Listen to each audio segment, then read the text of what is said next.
Good morning everyone. दोस्तों, आज है जुलाई 29 2023 और हम लोग करेंगे द हिंदू न्यूज़पेपर के एनालिसिस। मेरा नाम है सितेंद्र चौधरी और आज फिर से आपके लिए कुछ टॉपिक्स यहाँ पे लाया हूँ। कौन कौन से टॉपिक करने वाले हैं?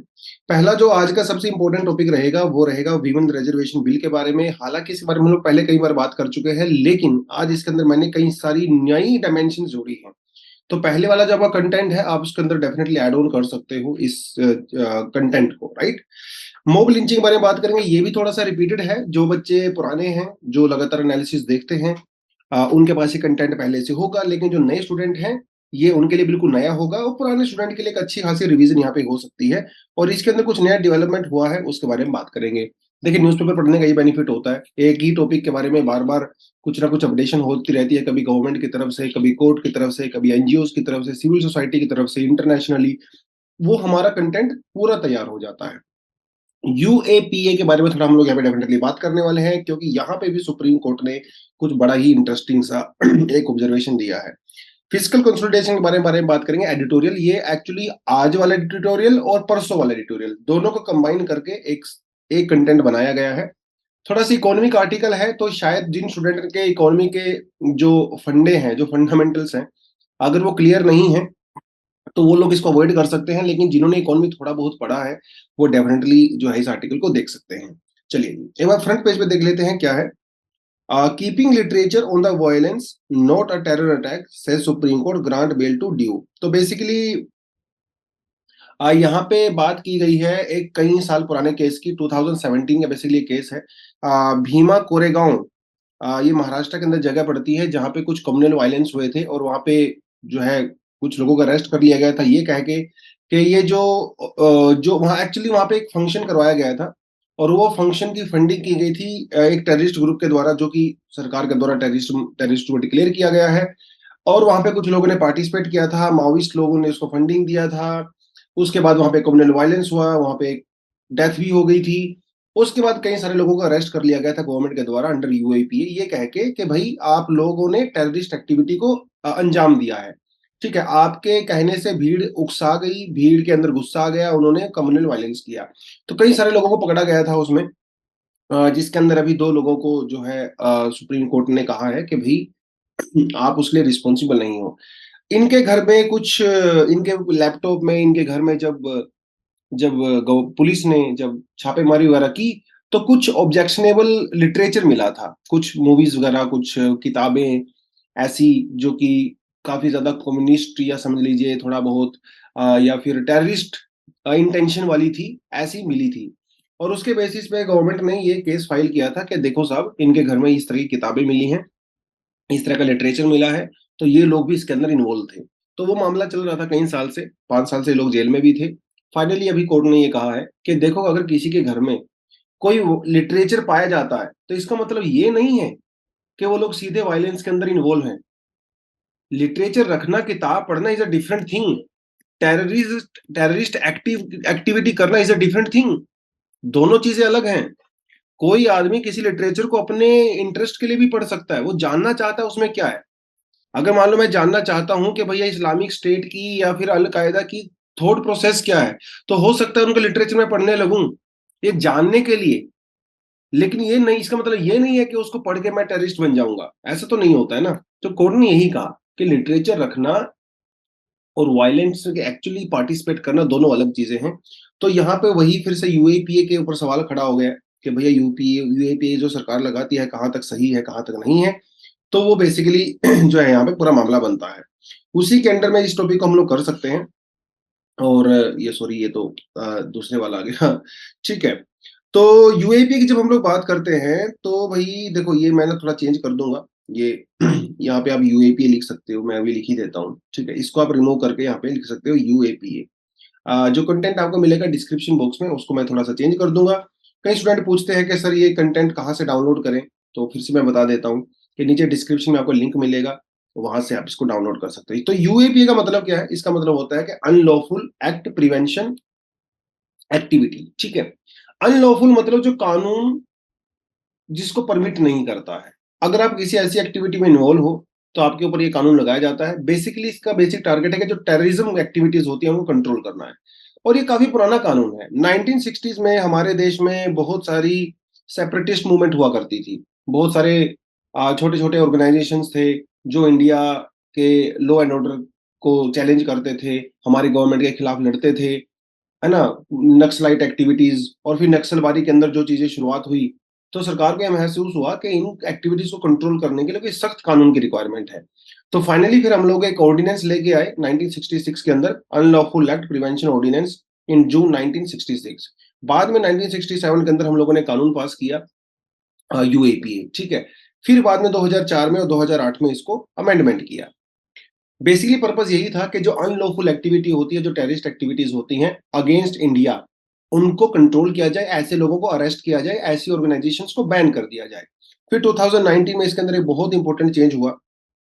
2019 से पहले यूएपीए के अंडर में आप किसी ऑर्गेनाइजेशन को टेररिस्ट ऑर्गेनाइजेशन डिक्लेयर कर सकते थे, बट 2019 के अंदर ये चेंज किया गया कि आप किसी इंडिविजुअल को भी टेररिस्ट डिक्लेयर कर सकते हो। That was a very big change. Organisation से इंडिविजुअल के ऊपर आ गया। और इसके अंदर क्या है भैया, अगर आपके खिलाफ चार्जशीट फाइल कर देती है पुलिस, और पुलिस को ऐसा लगता है कि रीजनेबल ग्राउंड है, और ऐसा देखने में लगता है कि आपने वायलेंस किया है, तो आपको बेल नहीं मिलेगी। बेसिकली यूएपीए के अंदर बेल मिलना ऑलमोस्ट इम्पॉसिबल होता है। कई साल तक जेल में रहने के बाद हो सकता है आपको कोर्ट बेल दे दे। बेल मिलना बहुत मुश्किल है अगर आपके पास यूएपीए लग जाता है। सरकारी नौकरी तो भूल ही जाओ, पासपोर्ट वगैरह आपका जब्त कर लेती है सरकार। बहुत सारी चीजें होती है अगर आपके पास यूएपीए लग जाता है। डेथ पेनल्टी भी हो सकती है एक्सट्रीम केसेस में, और लाइफ इम्प्रिजनमेंट भी हो सकती है। ये भी बड़ी चीज है। इंडियन सिटीजन और फॉरेन नेशनल दोनों के ऊपर यूएपीए लगाया जा सकता है। 2018, 19 और 20 में जहां जिनके ऊपर यूपीए लगाया गया, 53% लोग जो है उसमें से वो 30 की एज से कम थे। बहुत बार जब कुछ कम्युनल राइट्स वगैरह होते हैं, जैसे दिल्ली में कम्युनल राइट्स हुए, यूपी में हुए, राइट, महाराष्ट्र में हुए, तो बहुत बार कम्युनल राइट्स में जो लोग पार्टिसिपेट करते हैं, सरकार उनके ऊपर यूएपीए भी लगा देती है। और ऐसा भी सरकार को अक्यूज किया जाता है कि सरकार यूएपीए का मिसयूज करती है कुछ इंडिविजुअल्स को, कुछ ऑर्गेनाइजेशंस को टारगेट करने के लिए। जो यूपीए 1967 है, इसके अंदर जो शेड्यूल 1 के अंदर जो ऑर्गेनाइजेशंस को बैन किया गया है, आप उसके अंदर देख सकते हो। Khalistan Zindabad force, International Sikh Youth Foundation, Al Umar Mujahideen, United Liberation Front of Assam, People's Liberation Army, Jamaat ul Mujahideen, Tamil Nadu Liberation Army and all that, इन सबको बैन किया गया है और टेररिस्ट ऑर्गेनाइजेशन डिक्लेयर किया गया है। तो ये थोड़ा सा यूएपी के बारे में आपको पता होना चाहिए। बेसिकली मेरा कंसर्न यही था इस आर्टिकल में। यूएपी तो बहुत पुराना आर्टिकल है कि एक सुप्रीम कोर्ट ने ये कहा है कि लिटरेचर रखना, ठीक है, keeping literature on the violence not a terrorist act, ठीक है। चलिए जी, अगला आर्टिकल क्या कहता है, Supreme Court ask 6 states to respond to the plea on the lynching. तो भैया देश में लिंचिंग बहुत ज्यादा बढ़ रही है, यस। और खासकर आप यहाँ पे देखिए महाराष्ट्र, उड़ीसा, हरियाणा, राजस्थान, बिहार, मध्य प्रदेश, लिंचिंग बढ़ रही है। लोग किसी को भी 10-20 की संख्या में जाते हैं, किसी को भी पकड़ लेते हैं, उसको सड़क पे मारते हैं, पीटते हैं, उसकी जान चली जाती है। तो और कई बार जो काउ विजिलेंटिस होते हैं वो कई बार बीफ के चक्कर में, कई बार मीट के चक्कर में, कई बार फेक न्यूज, मिस इन्फॉर्मेशन, बहुत सारी चीजें होती हैं, और भीड़ कानून अपने हाथ में ले लेती है और ऑन द स्पॉट जस्टिस करने की कोशिश करती है। तो मॉब लिंचिंग को लेकर सुप्रीम कोर्ट ने गवर्नमेंट को ये कहा है कि भैया आप हमें ये बताइए, आपने क्या क्या स्टेप लिए हैं इंडिया में लिंचिंग को कम करने के लिए। सेंट्रल गवर्नमेंट को भी पूछा है और स्टेट गवर्नमेंट को भी पूछा है। तो मॉब लिंचिंग हमारे लिए टॉपिक हो जाता है इंपॉर्टेंट सा। हालांकि इसके बारे में हम लोग पहले बात कर चुके हैं, लेकिन थोड़ा सा बात करना जरूरी होता है जब भी कोई नई चीज जो है इस तरह से आती है। तो भैया मॉब लिंचिंग के बारे में अगर बात करें तो बेसिकली ये एक तरह का एथिकल इश्यूज भी हमारे सामने आते हैं मॉब लिंचिंग को लेके, राइट। मॉब लिंचिंग मतलब वही है, भीड़ भीड़ जो होती है वो किसी को मार देती है and all that, right, unfortunately. तो कई सारे एथिकल इश्यूज हैं मॉब लिंचिंग को लेके। इंक्रीज्ड इंटॉलरेंस, समाज के अंदर इंटॉलरेंस बढ़ रहा है, तो ये बहुत बड़ा एथिकल इशू है। शो लैक ऑफ एम्पैथी, किसी के लिए कोई भावनाएं बची ही नहीं है किसी के अंदर। आप किसी के खिलाफ भी जो है आप वायलेंस कर देते हो, हथियार उठा लेते हो। हमारे जो फेलो सिटीजन्स हैं, अरे भैया वो भी तो हमारे भाईचारा है ना, उनसे आप क्यों लड़ रहे हो। तो शो लैक ऑफ एम्पैथी, समाज में जो भाईचारा है, जो हार्मनी है, वो कम होती नजर आ रही है। Failure of the state, mob lynching के केस बढ़ रहे हैं, कार्रवाई होती नहीं है, तो लोगों के बीच में ये संदेश जाता है कि आप कुछ भी कर सकते हो, कानून हाथ में ले सकते हो। दूसरी बार फिर से लिंचिंग होती है, गवर्नमेंट कुछ करती नहीं है। तो इस तरह से क्या है, ये स्टेट का फेलियर भी है। अरे!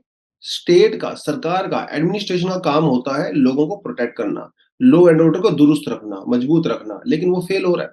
तो स्टेट का फेलियर यहाँ पे नज़र आता है। लैक ऑफ विज़डम कहाँ से होगा?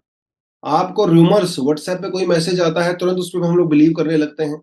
कोई भी मिस इन्फॉर्मेशन आती है, फेक इन्फॉर्मेशन आती है, अपने दिमाग का यूज़ करते ही नहीं है। ऐसा लगता है कि न्यूज़ तो बिल्कुल सही है।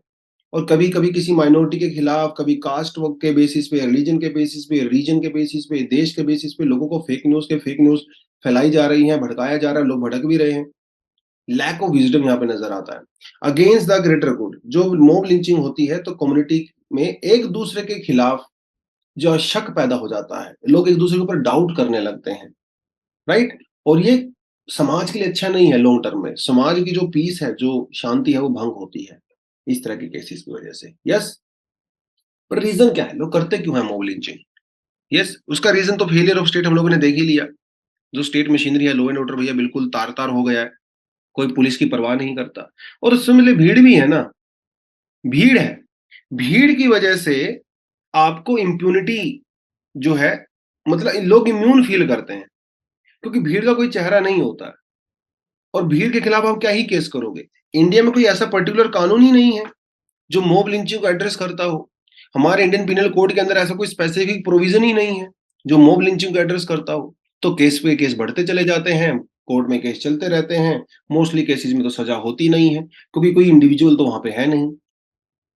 इनटॉलरेंस बहुत ज़्यादा बढ़ रहा है समाज में, अलग-अलग चीज़ों को लेके, जैसे कभी काऊ स्लॉटर को लेके, कभी बीफ को लेके, कभी कास्ट को लेके, फेक न्यूज़ की वजह से इनटॉलरेंस बढ़ रहा है समाज में। जिस तरह से व्हाट्सएप वगैरह पे, फेसबुक पे जो है किसी पर्टिकुलर कम्युनिटी को लेके, माइनॉरिटी को लेके, वीमेन को लेके, रिलीजन को लेके, जो जिस तरह से फेक न्यूज़ चलाई जा रही है, समाज में इनटॉलरेंस बढ़ रहा है। जो यूथ वो भैया अनएम्प्लॉयड है। जब काम-धंधा आपके पास नहीं होता है और आपकी बॉडी में एनर्जी होती है, तो आपको मैनिपुलेट करना बहुत आसान होता है। तो हमारे रिलीजियस लीडर्स, हमारे पॉलिटिशियंस यूथ लोगों को मैनिपुलेट करते हैं। उनको अलग-अलग बातों पे भड़काया जाता है। किसी खास सेक्ट के खिलाफ, किसी माइनॉरिटी के खिलाफ, वीमेन के खिलाफ, ये वो फलाना-ढिमकाना, और वो भड़क भी जाते हैं, मैनिपुलेट हो जाते हैं। उनको बड़ा ईज़ी होता है मैनिपुलेट करना। जिस आदमी के पास काम-धंधा होगा, वो जॉब पे जाएगा, वो शाम को घर पे आएगा, अपने काम से काम रखेगा। खाली आदमी क्या शैतान का घर है। उनको नशे दिए जाते हैं, ड्रग्स दी जाती हैं, और फिर वो पत्थर उठा के और गोलियाँ उठा के, फिर वो तलवारें उठा के चलाने लगते हैं। ये भी बहुत बड़ी प्रॉब्लम हमारे यहाँ पे है। डिफेंस की अगर बात करें, आपने देख ही लिया कि कई बार ऐसा मैनिपुलेट किया जाता है लोगों को, इस तरह के प्रोपेगेंडा फैलाया जाता है कि आपकी कम्युनिटी को खतरा है, आपकी टेरिटरी को खतरा है। ये लोग आके आपके ऊपर कब्ज़ा कर लेंगे, आपकी ज़मीन छीन लेंगे। इस तरह की जो चीज़ें दिखाई जाती हैं, और फिर कहा जाता है कि तुम्हें खड़ा होना पड़ेगा, तुम्हें डिफेंड करना पड़ेगा अपने आप को एक थ्रेट के खिलाफ। कोई थ्रेट है नहीं, लेकिन दिमाग में क्रिएट किया जाता है कि थ्रेट है। आपके रिलीजन को, आपके धर्म को, आपके रीजन को, आपकी कास्ट को, जो बहुत सारी चीज़ें हैं, उसको खतरा है और आपको प्रोटेक्ट करना है। तो लोग हथियार लेके खड़े हो जाते हैं। यस, बायस्ड व्यू, हिस्ट्री आपको इस तरह से मोल्ड करके दिखाई जाती है कि देखो हिस्ट्री में तुम्हारे साथ कितना गलत हुआ, ये हुआ, वो अभी भी हो रहा है, बायसनेस है, और फिर आपको खड़ा होना पड़ेगा उसके खिलाफ। तो मॉब लिंचिंग हो जाती है। प्रोपेगेंडा फैलाया जाता है, सेंसिटिव इश्यू, लोग तो वैसे ही बहुत सेंसिटिव होते हैं। किसी को 4 बातें आप सेंसिटिव बोलोगे, अगर वो पहले भरोसा नहीं कर रहा है, बार-बार उसको दिखाओगे तो भरोसा करने लगेगा। बार-बार व्हाट्सएप फॉरवर्ड, बार-बार messages, WhatsApp, Instagram and all that. Propaganda ऐसे ही फैलाया जाता है, wrong information on the social media. तो फिर एक समाज में एक ज़हर घुस जाता है अनफॉर्चुनेटली, और फिर जब लोगों को मिलता है मौका, तो वो ज़हर उनके सामने आता है, और फिर वायलेंस के तौर पे और मॉब लिंचिंग के तौर पे वो आता है बाहर। तो ये थोड़ी चीज़ें हैं, आपको पता होना चाहिए। बट सॉल्यूशन क्या है? तो सॉल्यूशन वही है भाई, पहली बात तो कानून स्ट्रिक्ट होना चाहिए, और सिर्फ कानून स्ट्रिक्ट होने से भी कुछ नहीं होगा, इम्प्लीमेंटेशन होना भी बहुत ज़रूरी है। एडवांस में वार्निंग दी जा सकती है गवर्नमेंट के द्वारा, सिविल सोसाइटी के द्वारा। अगर इस तरह की चीज़ें होती हैं समाज में, तो पहले से लोगों को अलर्ट किया जा सकता है कि थोड़ा ध्यान रखें अपना। राइट? फास्ट ट्रैक कोर्ट्स होने चाहिए, जितनी जल्दी सजाएं होंगी लोगों को, लोग जो है अगली बार वायलेंस करने से डरेंगे। कानून का यही तो काम होता है ना? यूज ऑफ परसुएशन ऑल्सो, जो कम्युनिटी लीडर्स हैं, हमारे रिलीजियस लीडर्स हैं, पॉलिटिशियंस हैं, सबको जिम्मेदारी लेनी पड़ेगी, रिस्पॉन्सिबल होना पड़ेगा। बट अनफॉर्चुनेटली वही लोग ये सब करवा रहे हैं, क्योंकि जब कोई पॉलिटिशियन, कोई रिलीजियस लीडर लोगों को भड़का के इस तरह की एक्टिविटी करवाता है ना, तो वो पावरफुल फील करते हैं कि देखो लोगों को कंट्रोल कर सकते हैं, देखो लोग उनके हाथों की कठपुतली, वो पावर फील करते हैं। और भैया नेचर है इंसान का, आप पावरफुल अगर फील करते हो, पावर को छोड़ना नहीं चाहते हो, अगली बार फिर से वही करवाते हैं, फिर से वही करवाते हैं, फिर से वही करवाते हैं। लोगों को पता ही नहीं है कि तुम्हें मैनिपुलेट किया जा रहा है, वो हो रहे हैं, काम कर रहे हैं अनफॉर्चुनेटली। स्पेसिफिक लॉज होने चाहिए, वैल्यू एजुकेशन हमारे स्कूल में, कॉलेजेस में, फैमिली में प्रॉपर तरीके से इस तरह की चीजें सिखाई जाए कि ये चीजें नहीं होनी चाहिए। इफेक्टिव एडमिनिस्ट्रेशन होना चाहिए, कम्युनिटी पुलिसिंग होनी चाहिए।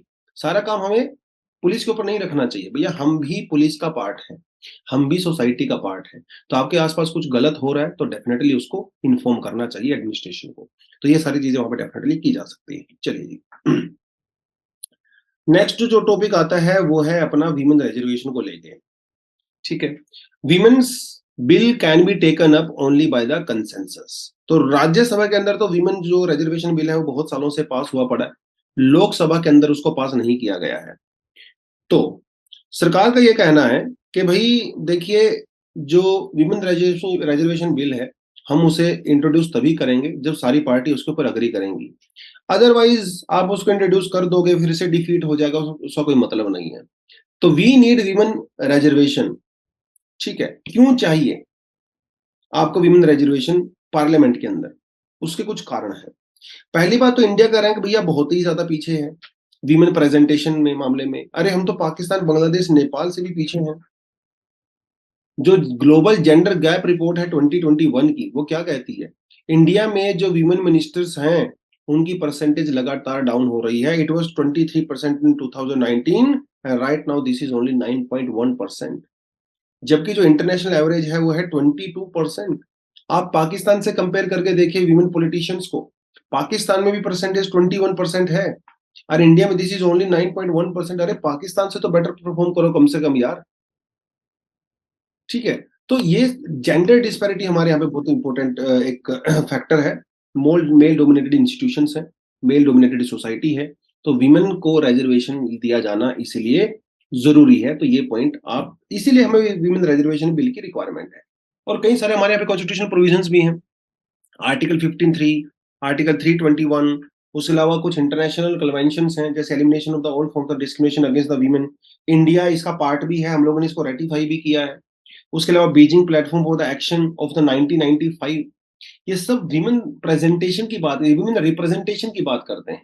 पार्लियामेंट के अंदर बेटर होना चाहिए, और नहीं बहुत सारे प्रोविजंस हमारे यहाँ पे, आप ये देख लीजिए। आर्टिकल 14, आर्टिकल 15(3) ऊपर हम लोगों ने बात किया।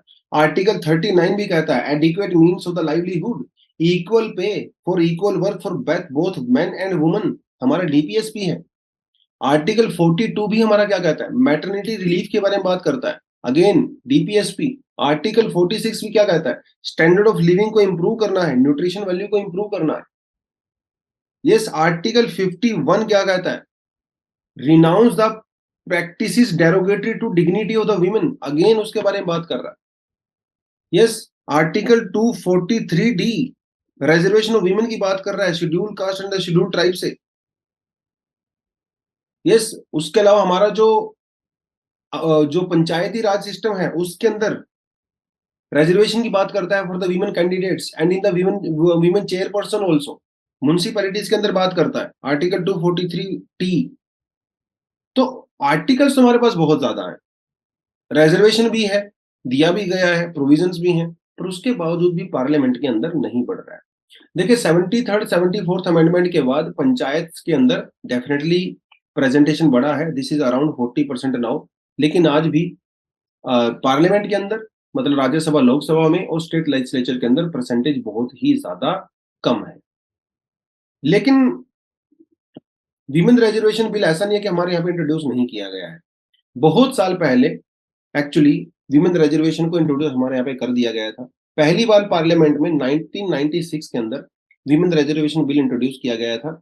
उस समय लोकसभा के अंदर एचडी देवगौड़ा जी की सरकार हुआ करती थी उस टाइम पे, जिसमें कहा गया था कि लोकसभा के अंदर वीमेन को 33% का रिजर्वेशन दिया जाए। ये सिर्फ लोकसभा की बात करता है, राज्यसभा की बात नहीं करता है। और ये जो रिजर्वेशन दिया जाएगा वो रोटेशन बेसिस पे दिया जाएगा। मतलब जैसे जनरल इलेक्शन होते हैं, तो हर 3 साल में 1 साल, मतलब हर 3 इलेक्शंस में एक इलेक्शन के अंदर वीमेन रिजर्वेशन दिया जाएगा। अगली बार वो रोटेट हो जाएगा। इस बेसिस पे किया गया था, लेकिन वो पास नहीं हो पाया अनफॉर्चुनेटली। फिर 1998 के अंदर एनडीए गवर्नमेंट, जब अटल बिहारी वाजपेयी जी की सरकार हुई थी, उस समय में इसको इंट्रोड्यूस किया गया, लेकिन ये फिर से लैप्स हो गया, पास नहीं हो पाया। फिर 1999, 2002, 2003 फिर से इंट्रोड्यूस किया गया। फिर आ गई भैया कांग्रेस की सरकार। कांग्रेस की सरकार में भी 2008 में इसको इंट्रोड्यूस किया गया मनमोहन सिंह जी सरकार के द्वारा, बट वहां पे भी वो लैप्स हो गया। फिर 2010 के अंदर गवर्नमेंट ने इसको राज्यसभा में पास करवाया। लोकसभा में तो डिफीट हो रहा था, राज्यसभा में पास हुआ। तो ये राज्यसभा में पास हो चुका है, लेकिन लोकसभा में पास नहीं हुआ है, क्योंकि कई सारी पॉलिटिकल पार्टी हैं जैसे आरजेडी, समाजवादी पार्टी वगैरह, वो इसको सपोर्ट नहीं कर रही हैं। तो विमेन रिजर्वेशन के फेवर में क्या क्या आर्गुमेंट दिए जाते हैं? पहली बात तो सीधी सी है भैया, सीधा पॉलिटिकल रिप्रेजेंटेशन अगर विमेन का बढ़ेगा, पार्टिसिपेशन बढ़ेगा, तो जो अब्यूज होता है, जो डिस्क्रिमिनेशन होता है, जो इनइक्वालिटी है, वो समाज में डेफिनेटली कम होगी। क्योंकि विमेन को लेके जो एटीट्यूड है वो चेंज होगा। ज्यादा मिनिस्टर्स होंगे, ज्यादा नेता लोग होंगे विमेन, तो एटीट्यूड डेफिनेटली चेंज होगा। यस। और कई सारी रिपोर्ट ऐसे कहती हैं कि जब विमेन पार्टी पॉलिटिक्स में अंदर ज्यादा पार्टिसिपेट करती हैं, तो बेटर डेवलपमेंट होती है, डेमोक्रेसी स्ट्रोंग होती है।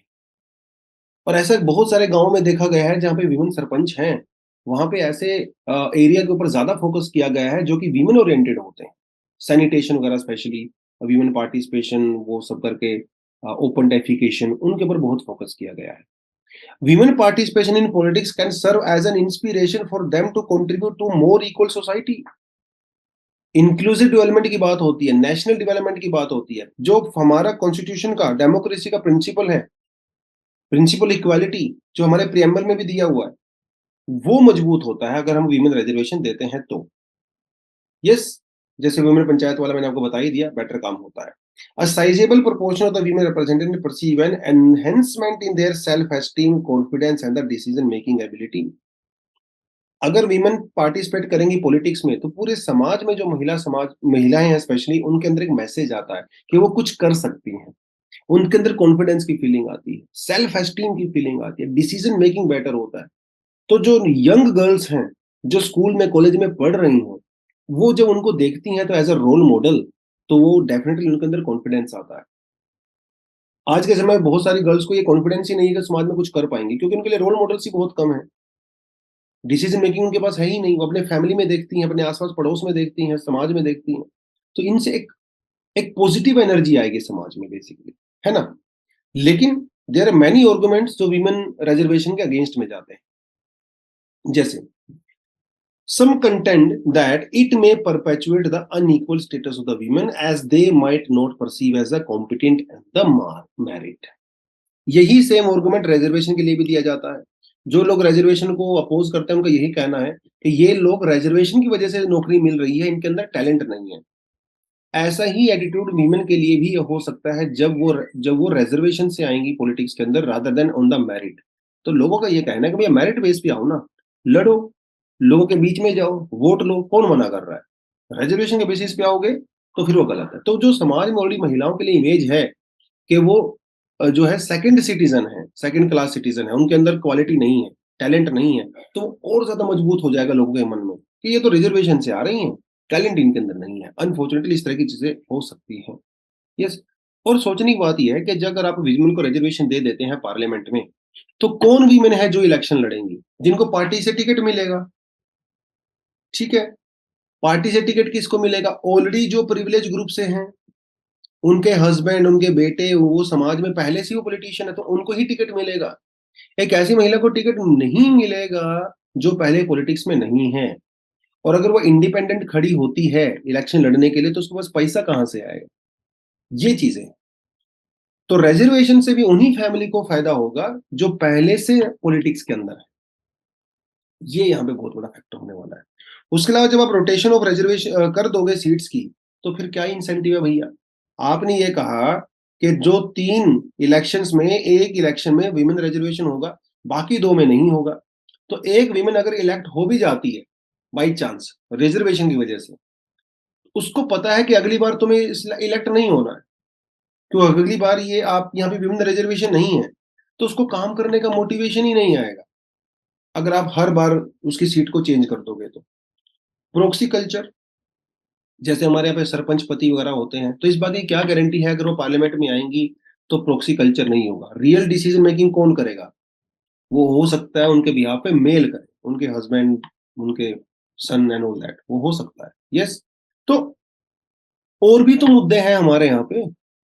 क्रिमिनलाइजेशन ऑफ पॉलिटिक्स बहुत बड़ा मुद्दा है। इलेक्टोरल रिफॉर्म्स बहुत बड़ा मुद्दा है। पहले इनके ऊपर फोकस करिए। जब ये चीजें सोल्व हो जाएंगी, फिर आप विमेन रिजर्वेशन के ऊपर फोकस कर सकते हो। ठीक है, ऐसा जो है इनका यहाँ पे कहना है।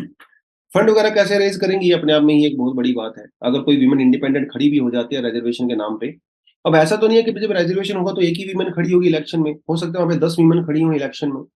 इनमें से हो सकता है 2-3 पॉलिटिकल पार्टी से बिलोंग करती हो स्ट्रॉन्ग, बाकी जो है हो सकता है कोई इंडिपेंडेंट हो। इनको तो वैसे भी फंडिंग नहीं मिलने वाला है, तो स्ट्रगल फिर से वही रहेगा।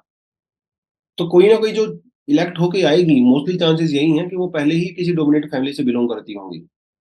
यस, उसके अलावा जो रिजर्वेशन दिया जाएगा, तो schedule caste, schedule tribes, OBCs, right, दूसरे माइनॉरिटी ग्रुप्स भी तो हैं।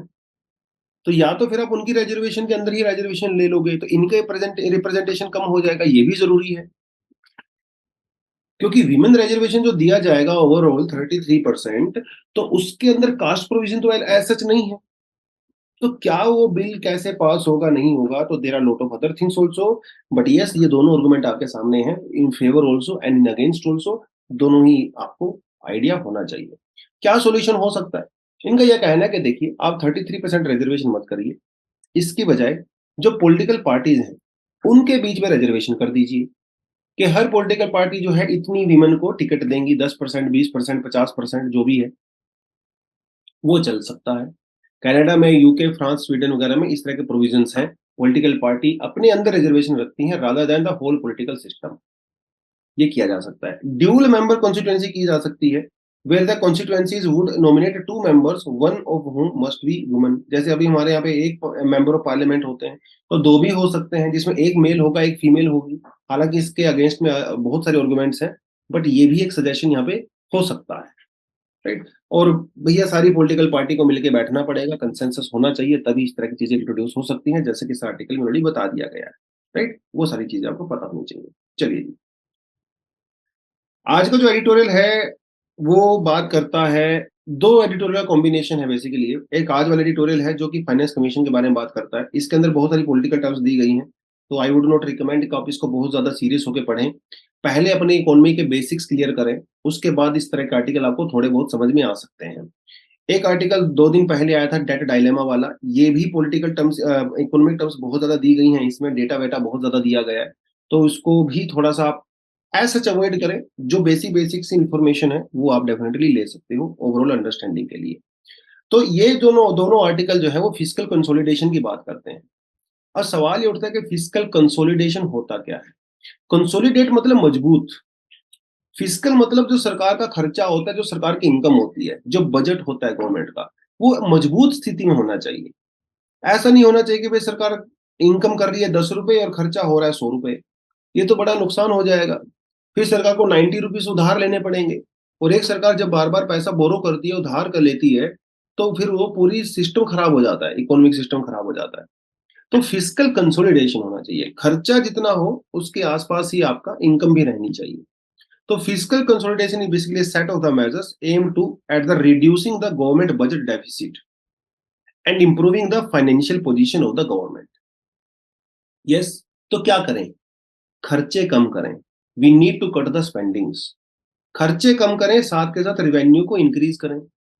अपनी आमदनी बढ़ाइए, खर्चे कम करिए, तभी तो मजा आएगा।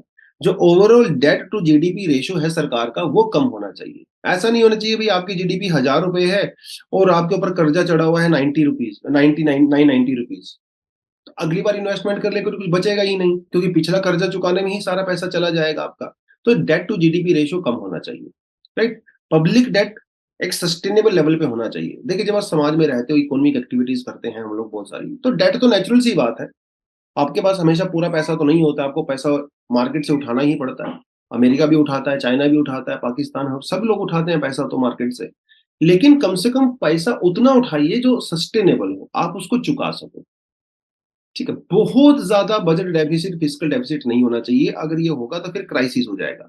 जैसे 1991 के अंदर हमारे यहाँ पे क्राइसिस हो गया था। हमारा बजट डेफिसिट बहुत ज़्यादा था, फिस्कल डेफिसिट बहुत ज़्यादा था, फॉरेक्स रिज़र्व हमारा खत्म हो गया था, वो सारी-सारी चीज़ें। तो इससे गवर्नमेंट की जो एबिलिटी है, वो बहुत कम हो जाती है और आपके देश में इंटरनल पॉलिटिकल और इकोनॉमिकल क्राइसिस हो जाते हैं। ठीक है? स्पेंडिंग कम करें, बिल्कुल करना चाहिए। जो डिस्क्रिशनरी प्रोग्राम है, आप इनको भी कंट्रोल कर सकते हो। जैसे दुनिया भर की सब्सिडी सरकार के द्वारा दी जाती है, रेवड़ी बाँटी जाती है, आप उसको थोड़ा कम कर सकते हो, फालतू के खर्चे।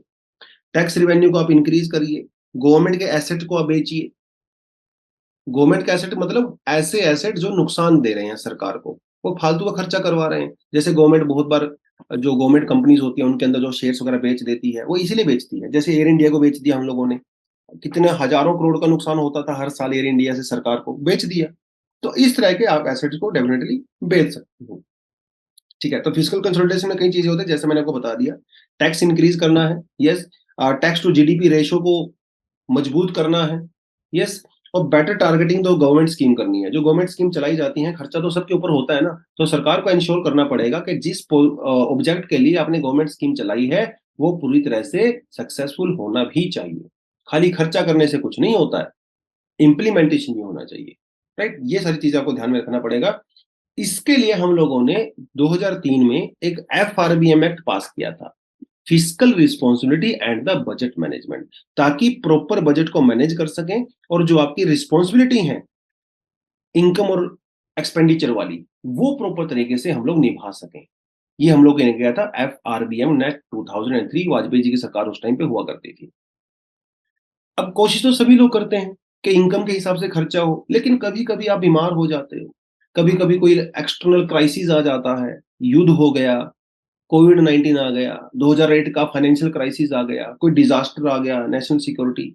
इस तरह के केस में कभी-कभी आपका ये जो टारगेट होता है, वो ब्रीच हो सकता है। उसे एस्केप क्लॉज़ कहते हैं। लेकिन नॉर्मल सिनेरियो में आप ज़्यादा खर्चे मत करिए, फालतू के खर्चे मत करिए। तो यही इसका ऑब्जेक्टिव था एफआरबीएम एक्ट का, कि जो रेवेन्यू डेफिसिट है, उसको ज़ीरो करो और जो बजट डेफिसिट है, उसको कम करो। ठीक है? ये उनका कहना था। और जो सेंट्रल बैंक है, सेंट्रल बैंक को कुछ पावर्स वगैरह दे दी गई। जैसे सरकार ने यह कहा कि भैया अननेसेसरीली, फालतू में हम लोग आरबीआई से पैसा बोरो नहीं करेंगे। जब बहुत मजबूरी हो जाएगी ना, लास्ट में, एंड में, तब हम लोग आरबीआई से पैसा कराएंगे। पहले क्या होता था, सरकार जब मर्जी चाहे आरबीआई से पैसा प्रिंट करवा लेती थी। इससे मार्केट में इन्फ्लेशन बढ़ता था, मनी की वैल्यू कम हो जाया करती थी। तो ये चीजें थोड़ी सी चेंज की गई और उन्होंने ये कहा कि भैया 2009 तक हम लोग अपने रिवेन्यू डेफिसिट को ज़ीरो कर देंगे। ये टारगेट था। रिवेन्यू डेफिसिट ज़ीरो कर देंगे 2009 तक। फिस्कल डेफिसिट को हम लोग 3% तक कर देंगे जीडीपी का। ऐसा उन्होंने कहा। लेकिन क्या ये हम लोग अचीव कर पाए? Of course not. अचीव करने वाले थे, लेकिन 2008 में क्या हुआ? फाइनेंशियल क्राइसिस आ गया, रिसेशन आ गया पूरी दुनिया में, तो वो हम लोग अनफॉर्चुनेटली नहीं कर पाए। फिर 2012 में हम लोगों ने आरपीएम एक्ट को अमेंड किया। फिर हम लोगों ने टारगेट को 2015 तक लेके चले गए। पहले टारगेट 2009 था, अचीव नहीं हो पाया तो 2015 कर दिया। ऐसे ही तो होता है ना। कोशिश की जाती है पहले अटेम्प्ट में सिलेक्शन हो जाए, पहले में नहीं होगा तो दूसरे में, तीसरे में, चौथे में, पांचवें में लोग लगे रहते हैं। सरकार ने भी ऐसा ही किया। पहले अटेम्प्ट 2009 में फिस्कल डेफिसिट मैनेज करना है, नहीं हो पाया था 2015 में। यहाँ पे भी वही टारगेट थे, रिवेन्यू डेफिसिट को खत्म करना है और जो फिस्कल डेफिसिट है उसको 3% ऑफ द जीडीपी करना है। लेकिन क्या ये हम लोग अचीव कर पाए? Of course not. फिर सरकार ने थर्ड अटेम्प्ट दिया। फिर कहा कि हम भैया 2018 तक अचीव करेंगे और फिर हम लोग ने 2015 में फिर से चेंज कर दिया। फिर से वही कहा गया, रिवेन्यू डेफिसिट को ज़ीरो कर देंगे और फिस्कल डेफिसिट को 3% कर देंगे। तो क्या हम लोग ये 2018 तक अचीव कर पाए? Of course not. टारगेट को बढ़ाते चले गए और फिर 2019 में और 20 में फिर कोविड आ गया। कोविड में सरकार के खर्चे बढ़ गए, इनकम कम हो गई, तो वो जो टारगेट था वो ब्रीच हो गया अनफॉर्चुनेटली। अब सरकार ने 2024-25 का टारगेट रखा है, राइट? तो ये चीज़ें हैं लगातार जो एफआरबीएम के बारे में या फिस्कल रिस्पॉन्सिबिलिटी के बारे में आपको पता होना चाहिए। This is called fiscal consolidation, जहाँ पे सरकार अपनी आमदनी बढ़ाती है, खर्चे कम करती है। फालतू के, जो नॉर्मल खर्चे हैं वो तो करने ही पड़ेंगे भई ऑफ कोर्स, हम तो वैसे भी वेलफेयर स्टेट हैं, करना पड़ेगा। फालतू के खर्चे आप रोकिए, लीकेज रोकिए सिस्टम के अंदर, एफिशिएंसी बढ़ाइए, करप्शन वगैरह, ब्लैक मनी वो सब कंट्रोल करिए। ये सब जो है करना है सरकार को एफआरबीएम में अपने टारगेट को अचीव करने के लिए। तो ये आई थिंक थोड़ा-सा आइडिया आपको लगा होगा, फिस्कल कंसोलिडेशन क्या होता है, जिस तरह से सरकार इसके लिए काम करती है। बीच-बीच में जो है एस्केप भी हम लोग इसको करते हैं, अब तक हम इसको अचीव नहीं कर पाए हैं अनफॉर्चुनेटली, बट हो सकता है फ्यूचर में हम लोग इसको अचीव कर सकें। चलिए जी, तो ये था आज के लिए, कुछ एडिशनल आर्टिकल आपको दिए गए हैं, आपका मन करे तब इसको पढ़ सकते हो। इनमें से एक आध आर्टिकल को मैं डेफिनिटली इंक्लूड करूँगा फ्यूचर वाली क्लासेस में, जो मुझे लगेगा काफ़ी इम्पोर्टेंट है, खासकर प्लास्टिक पॉल्यूशन वाला टॉपिक मुझे अच्छा लगा था। ये हम लोग डिस्कशन डेफिनिटली कर सकते हैं।